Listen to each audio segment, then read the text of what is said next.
2018년 3회 임상심리사 2급 필기 자격증 61번부터 65번까지 맡게 된 4학년 이우리입니다.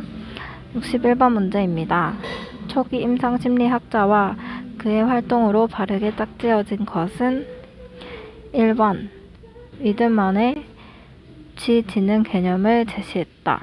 2번 비넷은 아미알파 검사를 개발했다. 3번 스피어만은 정신지체학 특수학교에서 심리학자로 활동했다. 4번 웩슬러는 지능검사를 개발했다 입니다. 61번의 정답은 4번입니다. 웩슬러는 지능을 구성하는 요소를 진전적으로 해석하는 것이 가능한 지능 검사를 개발했습니다. 그래서 61번의 정답은 4번입니다. 62번 문제입니다. 내담자를 평가할 때 문제 행동의 선행 조건, 환경적 요인과 보상의 대체원, 기인 방식과 같은 요소를 중요하게 여기는 평가 방법은 62번의 정답은 2번인데요. 그 이유는 인지행동적 평가는 내담자의 문제 행동이 어떤 상황에서 일어나는지 분석을 통해서 문제 행동 이전에 일어난 환경사건, 즉 선행사건과 문제 행동의 결과가 무엇인지 등 강화인 문제 행동을 다루기 위해서 강화가 될 수 있는 개인의 능력상의 바람직한 대체 활동 등을 평가합니다. 그래서 62번의 정답은 2번입니다. 63번입니다.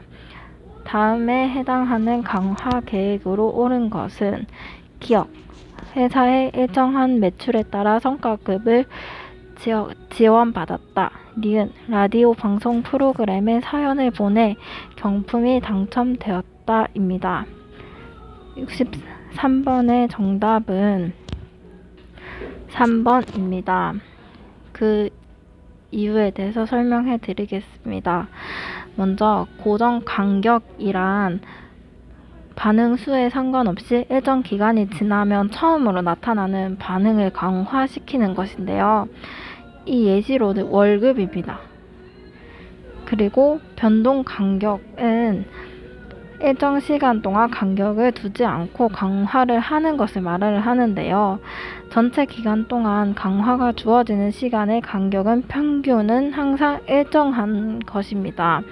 그래서 예를 들어서는 가끔 편지를 받는다면 우편원을 확인하는 거. 즉 니은에 보면 라디오 방송 프로그램에 사연을 보냈는데 경품이 당첨된 것이 변동 간격이라고 할 수 있습니다.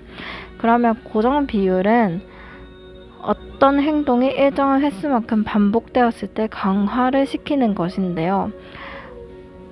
예를 들어서 실적에 따른 성과금이라고 할 수 있습니다. 그래서 기업의 회사의 일정한 매출에 따라 성과급을 지원받았다 라고 할 수 있는데요. 따라서 정답은 3번입니다. 64번입니다. 관상 동맥성 심장병과 관련 깊은 성격 유형에 대비되는 성격으로 스트레스에 유연하게 반응하고 느긋함이 강조되는 성격 유형은 무엇인가요? 이 문제의 정답은 2번입니다. 타입 A 같은 경우는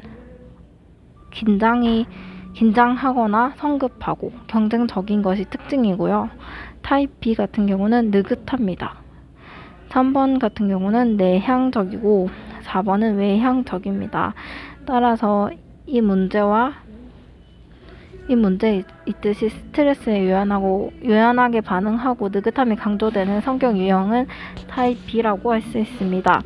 마지막으로 65번 문제입니다. 행동평가에서 중요시하게 하는 기능 분석이 아닌 것은? 이라고 문제가 있는데 1번 선행조건, 2번 문제행동, 3번 문제인식, 4번 결과입니다. 65번의 정답은 문제인식인데요. 이유는 문제 행동이 발생하는 환경에 대한 분석을 통해서 문제 행동의 감소 또는 제거를 시키고 바람직한 행동을 증가시키는 모든 활동을 기능 행동 분석이라고 합니다. 그중 대표적인 게 ABC 모델인데요. A는 선행 자극으로 문제 행동이 발생하기 바로 이전에 일어나는 사건이나 조건을 말하고 있고요. B는 행동으로 한 개인이 나타내는 문제 행동을 말하고 있으며 C는 결과로 문제 행동이 일어난 후 주어진 결과입니다. 그래서 65번의 문제에 보면 기능 분석이 아닌 것을 골라라 했으니 정답은 3번 문제 인식입니다. 감사합니다.